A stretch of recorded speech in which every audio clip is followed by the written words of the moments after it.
يا عم عندك اعتراض؟ لا يا مان بقول لك ايه؟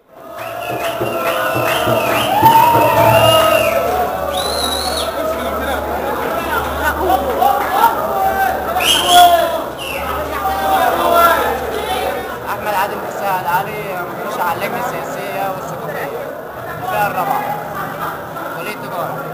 اخبار الانتخابات ايه النهارده؟ هي ماشيه كويس بس في بعض يعني في مشادات وفي كمان انه في ناس يعني الواحد جاي بينتخب عارف هو جاي ينتخب مين، فقصه ان كل واحد يتكلم ويتكلم معاه لا انتخب ده وده يعني عايز يفرض عليه ان هو ينتخب شخص معين، بس وده غلط طبعا وممنوع. تاني حاجه ان في قصه ان الورقه بتدخل فيها لحد ما بتنتخب دي ممنوع، فاحنا مش عارفين برضه نعمل حاجات زي كده، واتكلمنا مع الدكتور اللي جوه قال عادي انه بيدخل في القايمه بس هي مش لاقي حاجه زي كده في الليل بس. في ناس المفروض ممثلين عن كل قائمه جوه، بس ما فيش حد ممثل هنا جوه. في قائمه بناء حد ممثلين جوه دلوقتي، المفروض اي حد يخش بالورقه المفروض يتاخد منه، لا بيسيبوا الناس عادي. بيخش عادي، لا كل قوانين.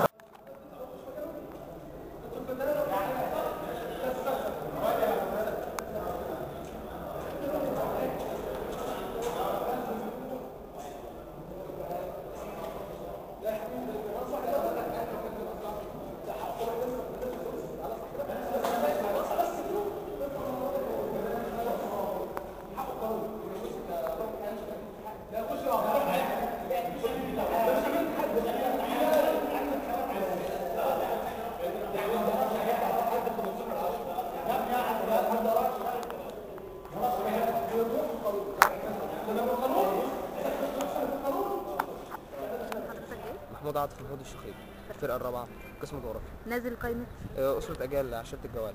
ايه رايك في الانتخابات النهارده؟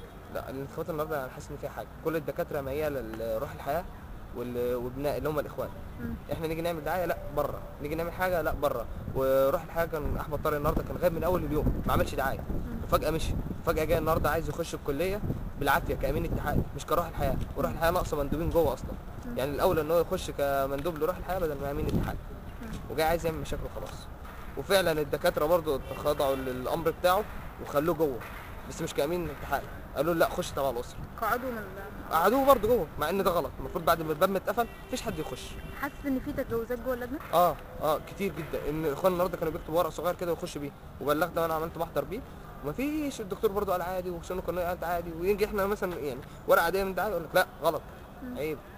مش عارف مش فاهم فيه بجد، مش فاهم. اكيد في حاجه، احنا هنمشي الشؤون القانونيه الاول، هنمشي الشؤون القانونيه في حاله ان محدش يعني وافق علينا. احنا ماسكين هنا 3 لجان، جواله رياضيه اسر والفني، هنوقف الانشطه بتاعتنا خالص في الكليه. يبقى مفيش دروع عام جايه في الكليه، مفيش درع رياضي، مفيش اي حاجه، هم ما بيعملوش حاجه اصلا جوه، احنا اللي ماسكين كل حاجه. شكرا. شكرا لك.